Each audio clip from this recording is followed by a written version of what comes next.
Assalamualaikum dan juga salam sejahtera. Hai, kembali lagi ke Zaf Vlog. So, untuk Mulut Podcast Session kali ini sangat istimewa. Zaf diterbangkan ke Jakarta oleh JSC Cinemas untuk menemu ramah para pelakon filem Air Mata Mu'alaf yang bakal dikeluarkan di Pawagam Disember ini. So, first of all, thank you so much guys for joining. Terima kasih kerana menyertai Thank you sesi so ini. much for having us here. Untuk yang pertama kali, aku ingin memohon kamu semua untuk perkenalkan diri dan juga nama watak di dalam filem ini. Okay, boleh? Okay, silakan mula. Oke. Hai Malaysia, Yama Carlos. Di filem Air Mata Mu'alaf, saya berperan sebagai watak saya. Watak saya. Watak betul. Bang Ramli. Ramli.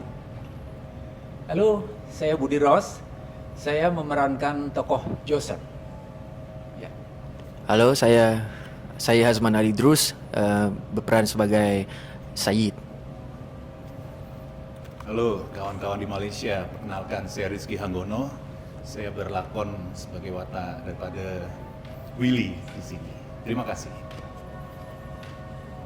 Hello, my name is Matt Williams from Australia. I play the character of Ethan. Alright. Seperti mana Mulut Puaka yang sebelum-sebelum ini, aku perlu tahu, kita akan ice breaking dahululah.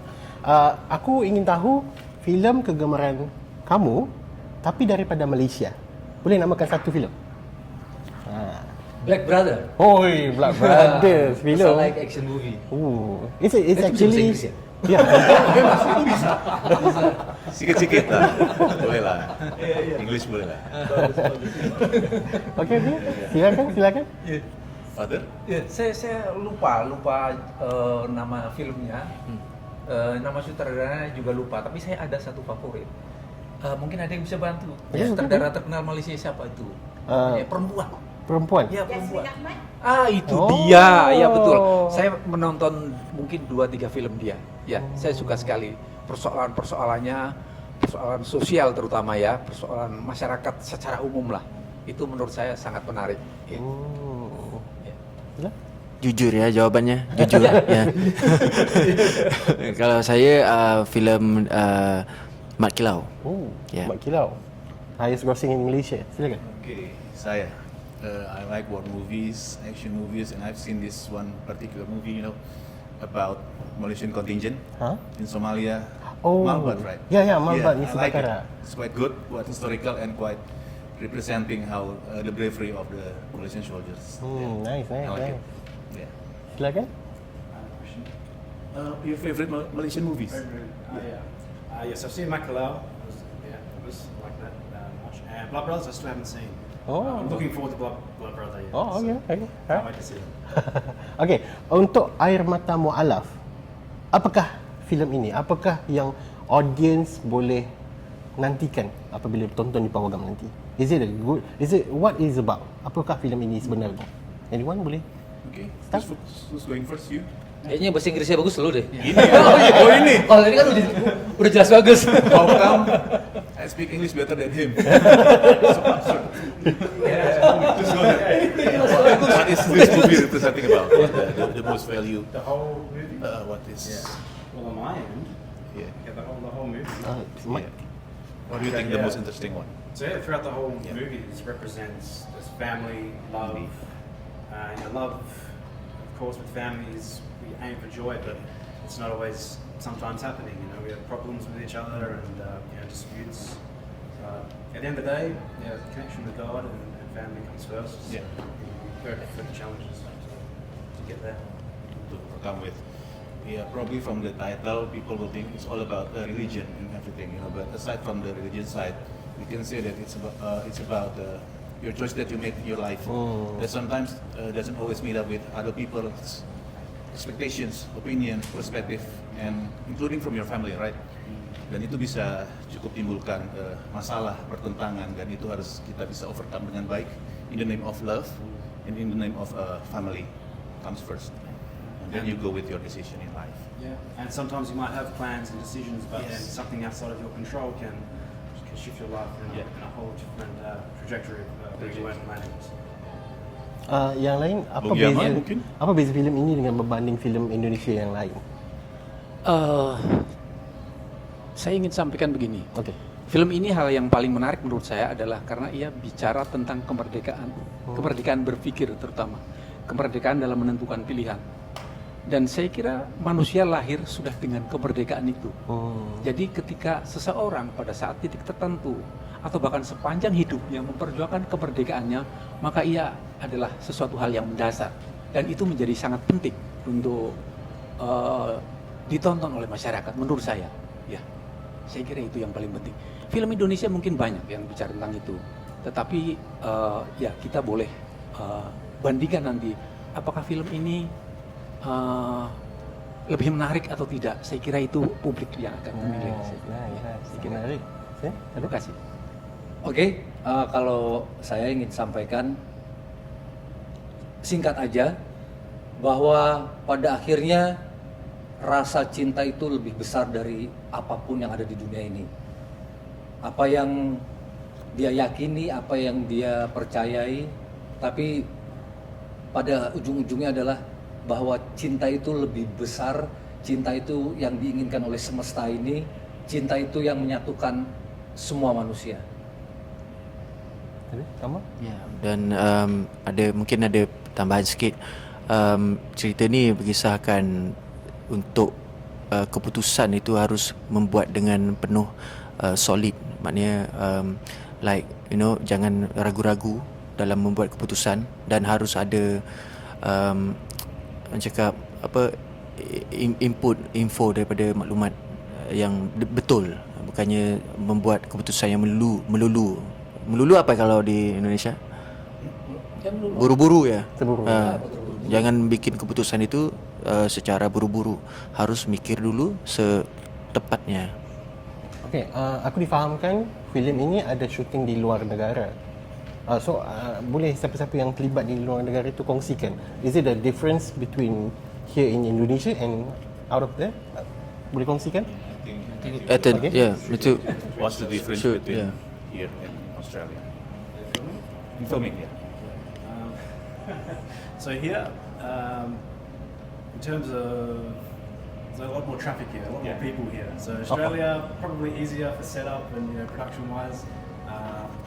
In terms of logistics, permits, that kind of thing, that's probably a bit more structured in that way in Australia. Apart from that, though, we have same crew, same process really. So it's pretty much similar. Nice. Okay, kalau anda boleh bertemu dengan diri anda pada waktu muda dulu, apakah nasihat yang anda akan berikan kepada beliau?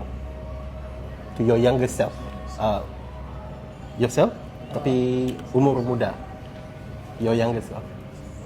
Apa yang Boleh nasihat? ya? Misalkan kalau kita kemarin kita kecil, terus sekarang udah dewasa kan. Jadi kalau kita ketemu orang yang kita kecil itu, kita mau ngomong apa nasihat ke dia? Mau ngomong apa nih? Jangan bikin apa atau bikin apa ke depannya. Relate-nya sama this movie? Iya. Oh, oke. Ya. Om Bin? Kamu dia dulu. Wow. Ya. Ya, masih mencerna pertanyaannya. Ya. Saya akan bilang ke masa kecil saya, "Hei Yama, lihatlah orang dari perilakunya dan kebaikannya. Gak usah lihat dari background atau apa yang dia yakini. Lihat dari perilaku dan kebaikannya. Kalau dia memang orang baik, dekati. Kalau dia memang tidak baik, nasihati atau jauhi. Selesai urusan." Nice. Okay, silakan, Pak. Ya. Mungkin saya akan bilang tetaplah berlaku bijaksana. Pilihlah dengan merdeka, tapi tetap bijaksana. Okay. Kalau saya akan nasihatkan dekat watak saya yang kecil tu. Saya akan cakap apa je yang kau melihat seseorang itu, jangan terus membuat andaian. Kau harus selidik dulu, ambil tahu dulu, jangan terus membuat andaian dan membuat keputusan yang terburu-buru. Sebab kadang-kadang keputusan itu baik untuk kita sebenarnya, tapi sebenarnya adalah sesuatu yang sangat menggagalkan kita. Ya.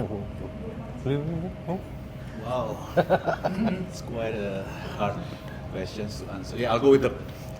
No, really, hey, young Rizky, just don't overthink too much, dude.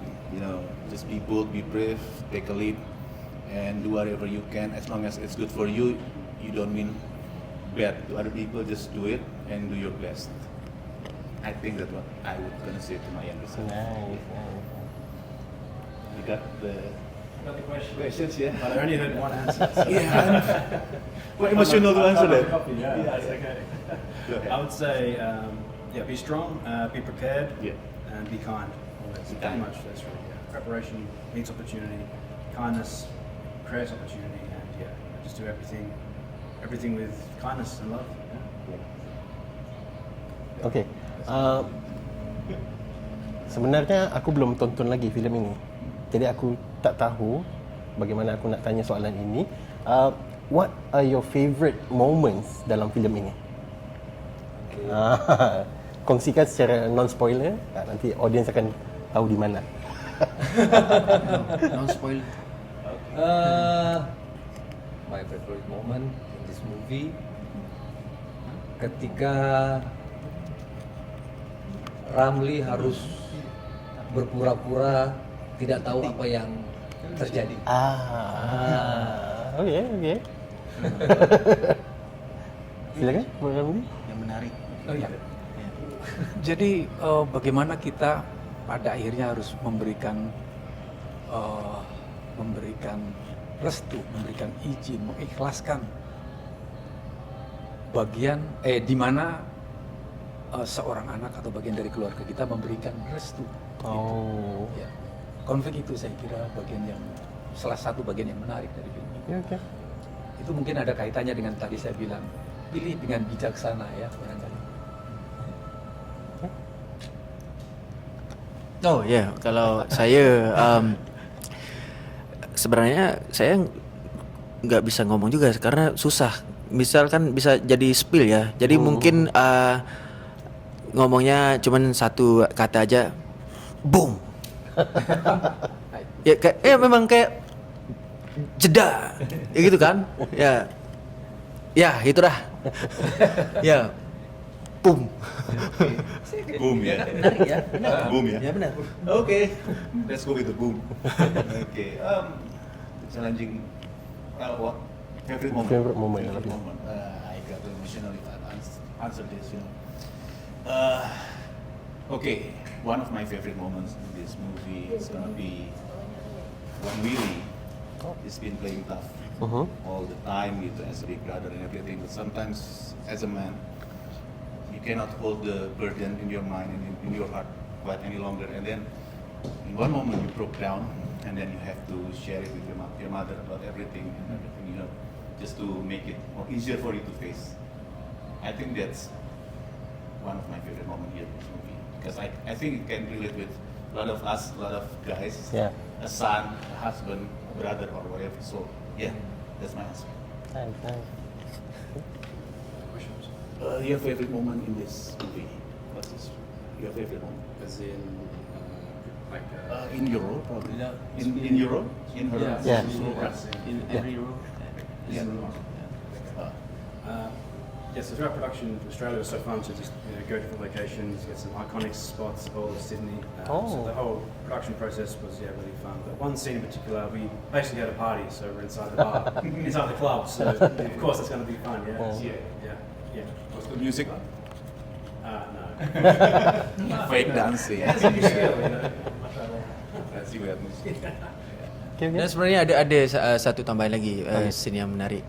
Yang boom tu memang betul lah, boom tu bukan kata-kata saja, tapi ada satu lagi, lelaki boleh mengalihkan air mata. Sebab apa?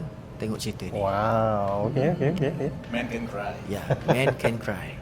Okay. But My last question is about industry. Kemarin aku ada tanya dengan Joko Anwar, dia mengarah ya.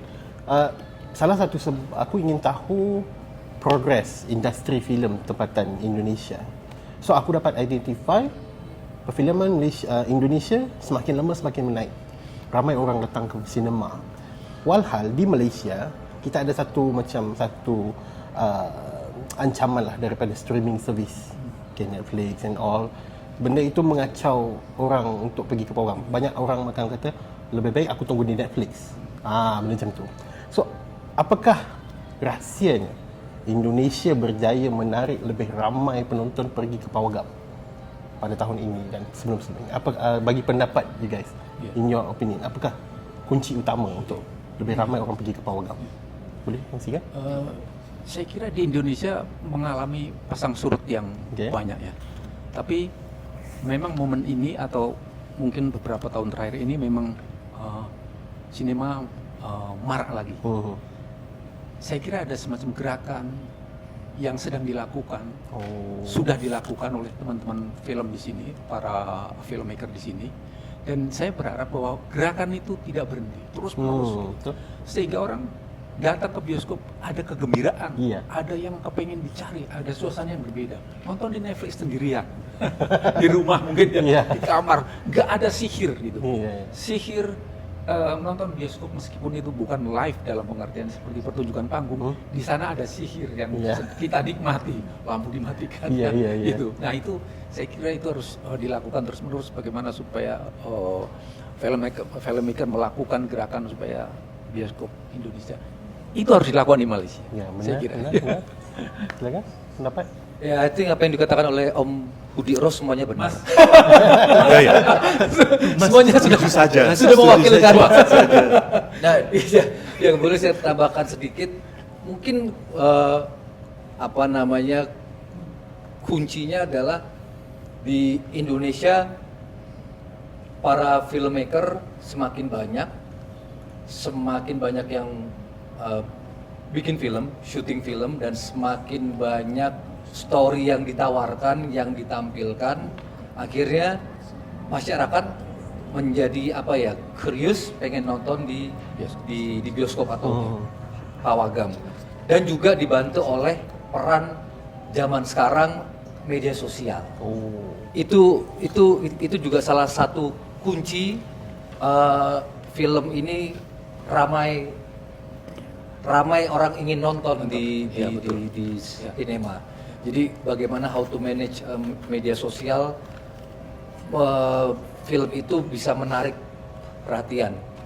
Gitu. Jadi keragaman ceritanya banyak sekali. Keragaman ceritanya banyak sekali sekarang ini, tahun-tahun belakangan ini. Kalau bisa nggak kalau saya menjawab dari persepsi orang warga asing yang datang ke sini yang melihat. Okey, apa yang saya lihat kalau di Malaysia itu dan juga di Indonesia, di sini cara mereka syuting itu, mereka sentiasa ada perbaharuan yang baru. Setiap kali mereka buat syuting, ada sesuatu yang baru mereka buat, dan salah satunya adalah dari segi pelakon itu sendiri. Misalkan kalau di Indonesia kita ada pelakon yang popular, ada pelakon yang tak popular, tapi di filem tak kenal popular ataupun tak popular. Asalkan kau bagus berlakon, itu yang kau akan dapat peran kau. Tak semestinya kau popular, tak semestinya kau bagus dekat dalam sosmed. Sebenarnya adalah kunci dia adalah daripada kualiti pelakon tu. Itu yang saya lihat apa yang berada di Indonesia lah.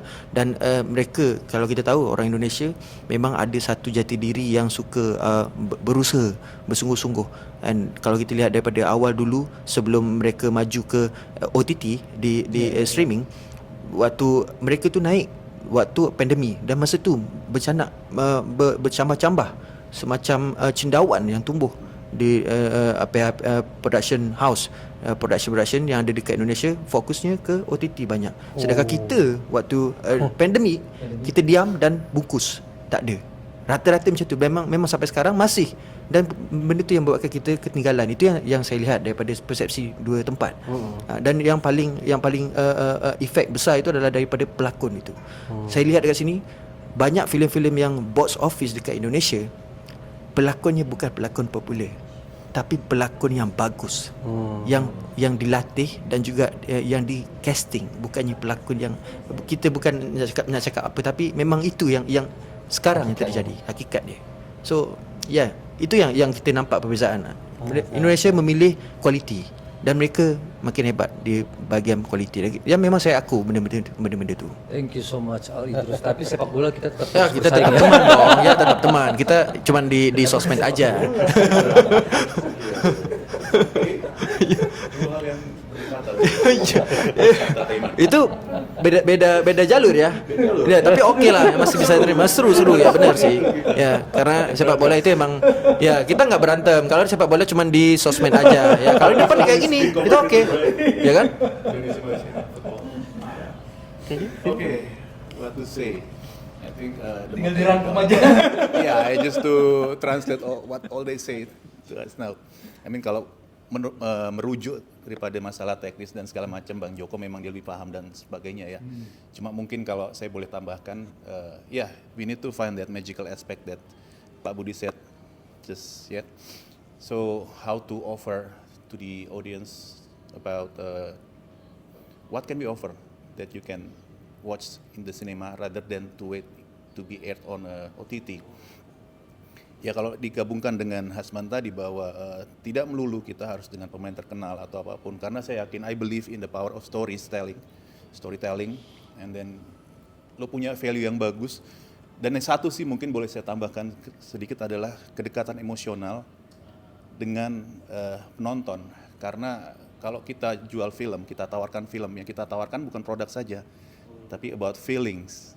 Apa yang bisa relate. Kalau semakin banyak, the more people can relate with the feelings we offered in this story, I believe people can wait just to go to the cinema and feel the experience themselves. So, bukan hal yang mudah, tapi saya pikir itu hal yang cukup, tidak mustahil untuk dilakukan, dan insya Allah kalau itu bisa dilakukan, penonton akan menemukan that magical aspect of the movies. I believe so. So good luck for all of us and our friends in Malaysia. Okay. The question? So, I guess the main thing. Yeah. A bit more. What any advice for our Malaysian filmmakers, right? How to attract people to come to the cinema rather than to wait the movies to be aired on a streaming service and everything. Yeah. Malaysian market, right? Yeah, for Malaysian market. Yeah. So I'd really focus on local content, Malaysian story, Malaysian culture. Of course, integrating with other cultures as well, other That's it. countries. But yeah, make it, as you said, story, feelings. Make it special for the people. Yeah, so you can go to the cinema by yourself or with your friends, and you can be sitting in the cinema with a bunch of strangers, but you all go on this, as you said, magical theatre journey together, right? Yeah. So story, absolutely story. Local content and culture, I forgot about that. Yeah, that's a nice point. absolutely. Yeah. And lots of culture in Malaysia. Lots of culture To be explored. Mendengar tu, okay? So, I think that's it. Thank you so much guys for joining. Thank you so much for having Thank you so us. much for having us. Jangan lupa untuk saksikan filem Air Mata Mu'alaf di Pawagam, dekatan anda. Saja untuk hari ini. Thank you very much for watching. Jumpa lagi. Dan Zaflo yang akan datang. Thank you. Terima kasih. Thank you. Thank you so Assalamualaikum. much.